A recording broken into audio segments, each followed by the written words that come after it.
Guys, আমরা আজকে উঠবো বাংলাদেশের সবচেয়ে নিম্নমানের নৌকাগুলোর ভিতর একটাতে এবং বাংলাদেশের সবচেয়ে উচ্চমানের নৌকাগুলোর ভিতর একটাতে এবং দেখার চেষ্টা করব কোন নৌকাতে কেমন সুবিধা এবং কেমন অসুবিধা। তো চলেন। বাংলাদেশে নিম্ন শ্রেণীর নৌকা বলতেই আমরা বুঝি ছোট ডিঙ্গি নৌকা বা মাছ ধরার নৌকা, যেটাতে চড়তে আমাদের কোনো টাকাই লাগে নাই, বলতে পারেন আমরা চড়ছি একদম মাগনা। আর অবশ্যই এই টাইপের নৌকায় একটা মাঝি থাকে। যেহেতু নৌকাটা আমরা একদম মাগনা পাইছিলাম, তো নৌকার কন্ডিশন তেমন একটা ভালো ছিল না। নৌকায় মানুষের ক্যাপাবিলিটি ছিল 4 জনের উইথ মাঝি, বাট 4 জন ওঠার পর একটা জিনিস রিয়েলাইজ করি যে এই নৌকা 4 জন নিয়ে সার্ভাইভ করতে পারবো না, তো একজনরে আমরা পারেই রেখে যাই এবং তারপরেই আমাদের মাঝি আমাদের নৌকাটা চালাতে সক্ষম হয়। এই ধরনের নৌকায় কোনো ছাদ থাকে না, যার ফলে রোদ মাথার উপর আইসা বলে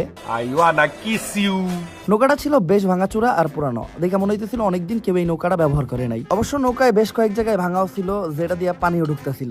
একটু একটু করে পানি ঢুকতে ঢুকতে একটা সময় মোটামুটি পানির বন্যা বয়ে যায়। অবশ্য আমি নৌকায় ওঠার পর আমার পায়ের পাড়ায় মাচাঙের বেশ কয়েকটা অংশ ভাঙা যায়। নৌকালা দেখলে আমার খবর আছে। প্রকৃতি সুন্দর হওয়ার কারণে নৌকার রাইডটা অতটাও খারাপ লাগতেছিল না, পানির মাঝখান দিয়ে যাইতেছিলাম, ভালোই লাগতেছিল। নৌকার কোনো ইঞ্জিন ছিল না, যার জন্য নৌকার স্পিডও অনেক কম। একটা সময় মাঝির উপর ভরসা করে না থাইকা নৌকাটা আমরাও চালানো শুরু করলাম। মজার বিষয় হলো নৌকাতে কোনো বৈঠাও ছিল না। প্রায় অনেকক্ষণ নৌকা রাইড করার পর আমরা মোটামুটি ক্লান্ত, তো এমন একটা জায়গায় আসলাম যেটা হলো মৎস্য খামার, যে জায়গায় মাছ ধরা নিষেধ। কিন্তু পরে বুঝতে পারলাম এই জায়গায় মাছ ধরা নিষেধ থাকলেও পোলাপান এই জায়গায় মাছই ধরতেছিল।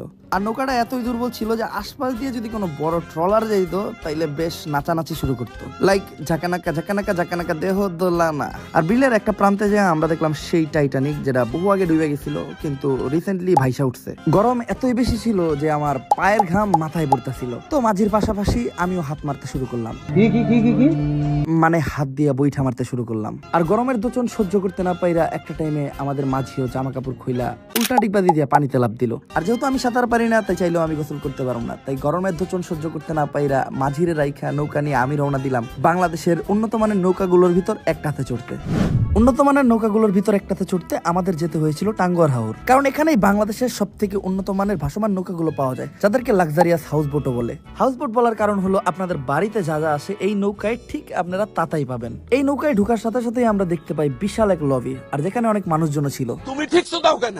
লবির ডেকোরেশন আর ডিজাইনিং এমন ছিল যেটা আমাদের বাড়িতেও থাকে না, আর পুরা নৌকাটাই ছিল ওয়েল ডেকোরেটেড। আর এই বোটের ভিতর আমরা আমাদের একটা রুমও পাই, যেটা ছিল বেশ সাজানো গোছানো, বলতে পারেন অনেক সুন্দর। আর এই রুমের ভিতর একটা এসি ছিল যেটা মাঝে মাঝেই চলতো, আর এসির পাশাপাশি একটা ফ্যান যেটা সবসময় চলতো। আর ছিল বেশ অনেকগুলা সুইচ, কিন্তু ওইটার ভিতর একটা সুইচই কাজের ছিল, যেটা আমি টিপতাছি। টিপাটিপি করতে আমার ভালোই লাগে। আমাদের জন্য পর্যাপ্ত পরিমাণ বালিশ ছিল, আর ছিল সুন্দর নরম তুলতুলা বিছানার ব্যবস্থা, এবং বাইরের ভিউ দেখার জন্য ছিল একটা জানলা আর একটা বেলকনি। অ্যাটাচ ওয়াশরুমও ছিল, ওয়াশরুমটাও কম খারাপ না। ওয়াশরুম পরিষ্কার পরিচ্ছন্ন থাকলেও যেটা সবচেয়ে বেশি ময়লা ছিল ওইটা হলো এই ওয়াশরুমের আয়না। আর এই ওয়াশরুমের সব থেকে অপ্রয়োজনীয় জিনিস মনে হয়েছে আমার কাছে এই পেন্টিংটা। ভাই আঁকতে আঁকতে কি এই পেন্টিং এর দিকে তাকাইবো? ওয়াশরুমে একটা ঝর্ণাও ছিল, যেটা দিয়া পানি বাইর হয় না, তবে যে কলটা ছিল কলটা দিয়া মোটামুটি আকারে ভালোই পানি বাইর হয়, কম খারাপ না। আর এত সুন্দর তুলতুলা বিছনা দেখা আমার ঘুমাইতে মন চাইছিল, তো আমি একটু ঘুমাই নেই। ও একটা খেতাও দিছিল, যেটা গায়ে দিয়ে নিলেই ভালো হয়। আর সবচেয়ে ইন্টারেস্টিং পার্ট, নামাজ পড়ার জন্য তারা একটা জায়নামাজও দিছিল, এবং সবার প্রয়োজনীয় চার্জিং পোর্ট, যেটা অলরেডি আমি আমার মোবাইলটা চার্জে লাগিয়ে রাখছি। আর রুমের ভিতরে একটা মিরর ছিল, যেটাতে ময়লার জন্য আমার চেহারা দেখা যাইতেছিল না।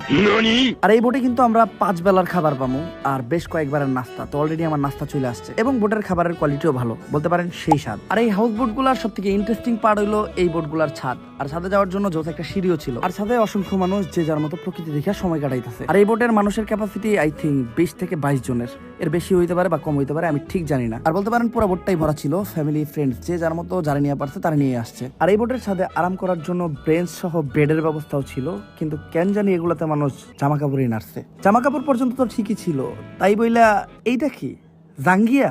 এই নৌকাতে সেফটির ব্যবস্থাও ভালোই ছিল, মানে টিউব, টায়ার, লাইফ জ্যাকেট। কোনো দুর্ঘটনা ঘটলে আপনি এগুলা দিয়ে সেভ হইতে পারবেন। আর এই বোটের ছাদটাও আমাদের বাড়ির ছাদের মতো গাছপালা ফুল দ্বারা বাগানের মতো সাজানো, কিন্তু ভাই কেন জানি এই জায়গায় মানুষ জামা কাপড় শুকা দিছিল।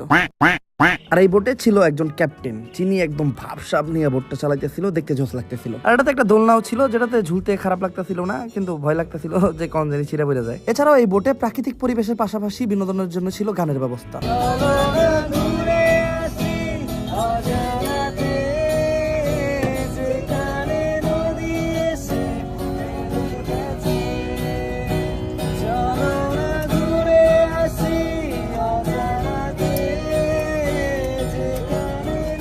আর ছেলেটা গানটাও গাইছে অনেক জোস। আর এত কিছুর সাথে এই বোটে আমাদের পার পার্সন খরচ পড়ছে 6,000 টাকার উপরে। আমি জানি না এটা ওয়ার্থ ইট নাকি না। আসলে কিছু জিনিস টাকা দিয়ে বিবেচনা করা যায় না। আমি 2 ধরনের নৌকারই মজা নিচ্ছি, এখন আপনাদের পালা। আজকের মতো এই পর্যন্তই, আল্লাহ হাফেজ।